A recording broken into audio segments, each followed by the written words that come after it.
Students, मैं हूं sir बरकत चार्ट एक नई वीडियो के साथ और एमडी कैट का तसलसल चलाते हुए आज हम डिस्कस करेंगे लिपिड के एमसीक्यूज के बारे में। जो हमने प्रीवियस लेक्चर में जो कुछ पढ़ा था उनमें जो एमसीक्यूज जो हमने डिस्कस किए थे उनको यहाँ पे सेल्फ असेसमेंट में आज हम वो डिस्कस करने जा रहे हैं। तो चलते हैं बिना ताखीर के क्वेश्चन की तरफ। तो it is an amino acid और ये it is an amino acid and also a part of phospholipid. तो डियर स्टूडेंट्स, याद करें हमने पहले क्या पढ़ा था।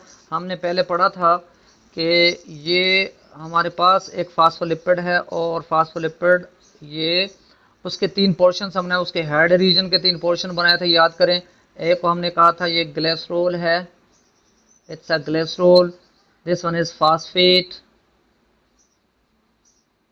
और दिस वन इज कूलिन। तो डियर स्टूडेंट्स, ये सारी चीज़ें हम ऑलरेडी डिस्कस कर चुके थे और हमने पढ़ा था ये जो कूलिन है, ये कूलिन के बारे में हमने पढ़ा था कि ये नाइट्रोजन बेस के तौर पे काम करता है, नाइट्रोजन बेस के तौर पे काम करेगा। और ये है फैटी एसिड, नीचे वाला हिस्सा फैटी एसिड। लेकिन डियर स्टूडेंट्स, हमने ये भी पढ़ा था कि यहाँ पे इसके साथ जो है एक अमीनो एसिड भी होता है जिसको हम सीरीन बोलते हैं। ठीक है, तो ये सीरीन।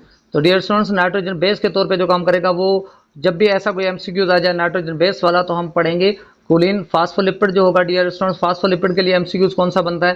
फास्फोलिपिड के लिए बनता है कि ये वाटर को अट्रैक्ट करता है, मतलब हाइड्रोफिलिक के तौर पे जो हेड में जो हाइड्रोफिलिक जो उनका नेचर है वो किसकी वजह से है? वो फास्फेट की वजह से है। ठीक है जी। तो क्वेश्चन नंबर जो है 15 का राइट ऑप्शन जो होगा वो होगा ए। ठीक है जी, तो चलते हैं क्वेश्चन नंबर 51 पे।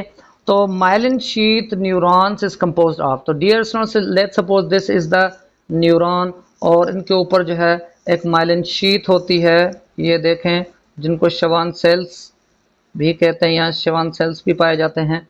ठीक है, और इसको हम कहते हैं कि ये आउटर मेम्ब्रेन है, ये आउटर है क्योंकि ये सेल से बाहर है। आउटर प्रोटेक्टिव इनकी जो लेयर होती है वो किसकी बनी होती है? डियर स्टूडेंट्स, जो भी प्रोटेक्टिव लेयर होती है वो किसकी बनी होती है? स्फिंगोलिपिड की बनी हुई होती है। तो right option will be sphingolipid.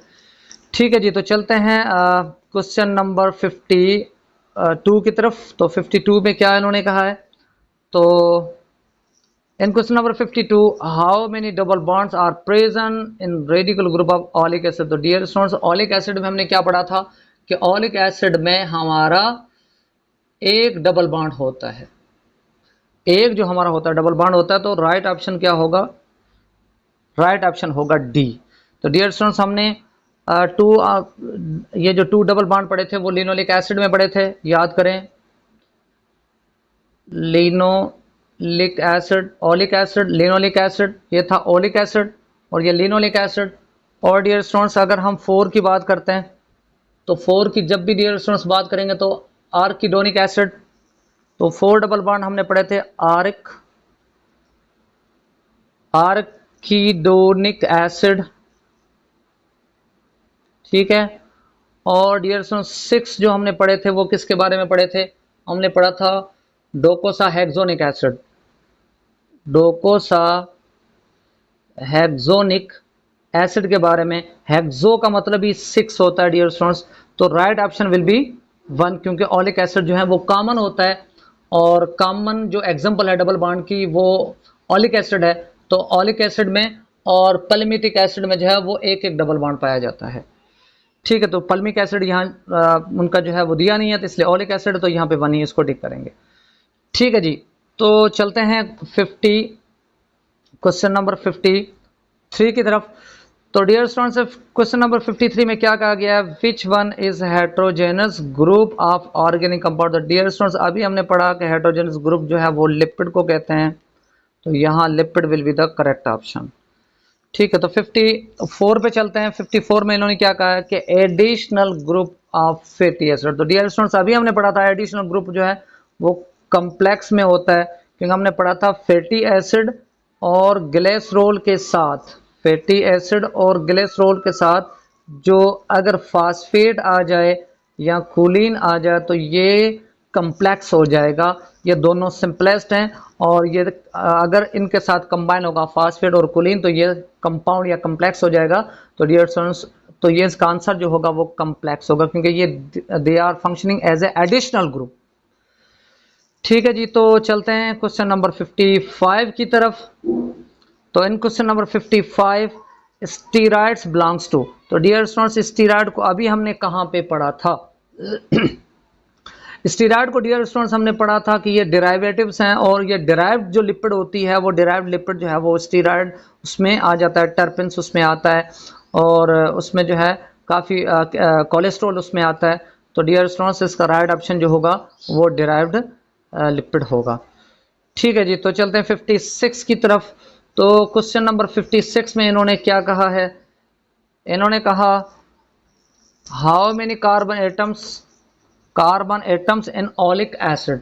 तो डियर स्टूडेंट्स अभी हमने ओलिक एसिड को पढ़ा था कि ओलिक एसिड में टोटल कार्बन एटम जो है वो 18 होते हैं, और उनकी अरेंजमेंट जो होती है वो, क्योंकि ये अनसेचुरेटेड होता है, ये अनसेचुरेटेड होता है डियर स्टूडेंट्स, अनसेचुरेटेड फॉर्म में होता है, तो उनकी स्ट्रक्चर कैसे होगी? उनकी स्ट्रक्चर होगी जिग जैग, क्योंकि हमने पढ़ा था ये या तो इस स्ट्रक्चर में होंगे, ठीक है, अनसेचुरेटेड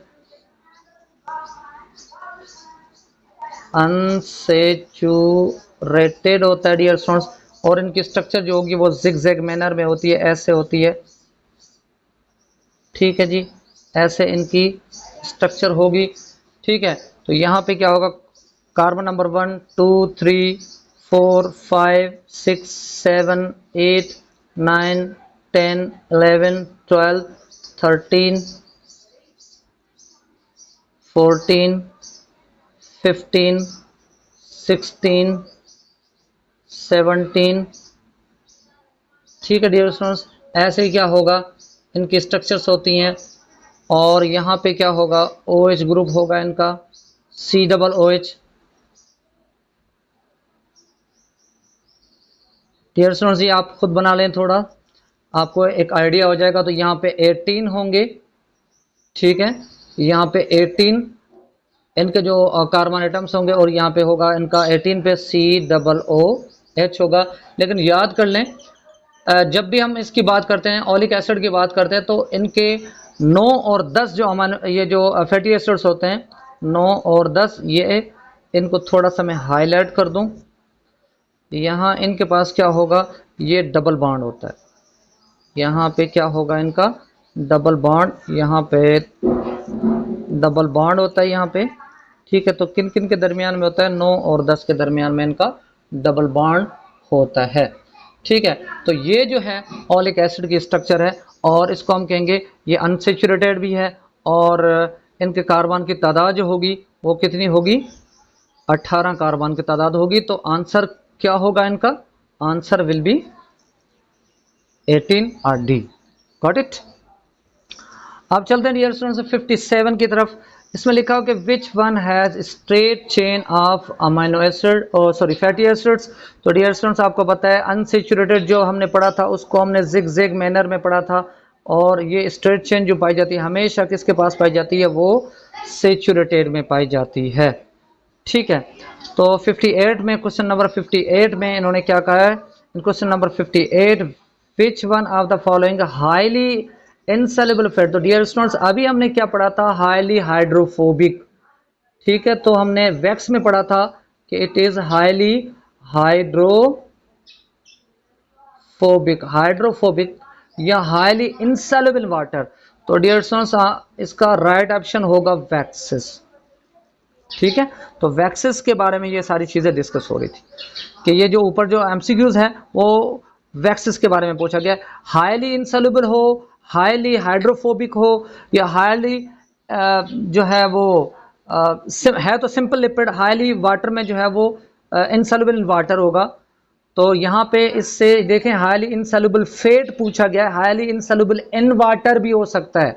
ये इससे थोड़ा कंफ्यूज मत होइएगा, हाईली इनसॉल्युबल फेट लिखा हो तो ऐसा ना कहें कि ये फेट में हाईली इनसॉल्युबल है, तो ये वाटर में हाईली इनसॉल्युबल होता है। ठीक है जी, तो चलते हैं अगले क्वेश्चन की तरफ, और अगले क्वेश्चन 59 में कहा गया है कि which of the following are not polymeric. तो डियर स्टूडेंट्स, पॉलीमेरिक आपको खुद को पता है कि जिसमें पॉलीमर्स नहीं होते। हमने एक ही मॉलिक्यूल, एक ही जो है वो कंपाउंड पढ़ा था लिपिड, और लिपिड को हमने पढ़ा था कि कार्बोहाइड्रेट में वो पॉलीमेरिक होते हैं और मोनोमेरिक, ओलिगोमेरिक और पॉलीमेरिक होते हैं। हम ये जो प्रोटीन पढ़ा था उसको भी हमने पढ़ा था कि पॉलीमेरिक होते हैं, लेकिन यहाँ पे लिपिड जो है वो पॉलीमेरिक नहीं होता। ठीक है डियर स्टूडेंट्स, तो अगले क्वेश्चन पे चलते हैं, क्वेश्चन नंबर 60। और क्वेश्चन नंबर 60 पे चलते हैं, तो क्वेश्चन नंबर 60 में क्या लिखा हुआ है तो पढ़ते हैं dear students. Maximum number of double bonds are found इन।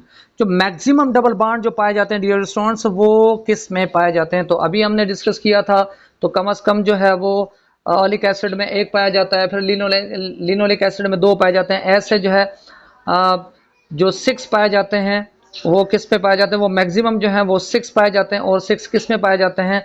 वो डियर स्टूडेंट्स वो डोकोसाहेक्सोनोइक एसिड में पाया जाता है। ठीक है डियर स्टूडेंट्स, अगर हम बात करते हैं 61 की, the head of phospholipid molecules is polar या हाइड्रोफिलिक होता है, किसकी वजह से होता है? Due to. तो डियर स्टूडेंट्स, अभी इसको भी हमने डिस्कस किया था, वो किसकी वजह से होता है? वो फास्फेट की वजह से होता है। तो correct option will be phosphate. ठीक है जी, तो 62, क्वेश्चन नंबर 62 में क्या कहा गया है? 62 में कहा गया कि which of the following are example of the terpenoids. Terpenoids की कौन सी एग्जांपल है? तो डियर स्टूडेंट्स, अभी हमने क्या पढ़ा था? हमने पढ़ा था कि भाई टर्पिन्स भी उसी में पाया जाता है, कोएंजाइम भी उसी में पाया जाता है, कैरोटीनॉइड भी उसी में पाया जाता है,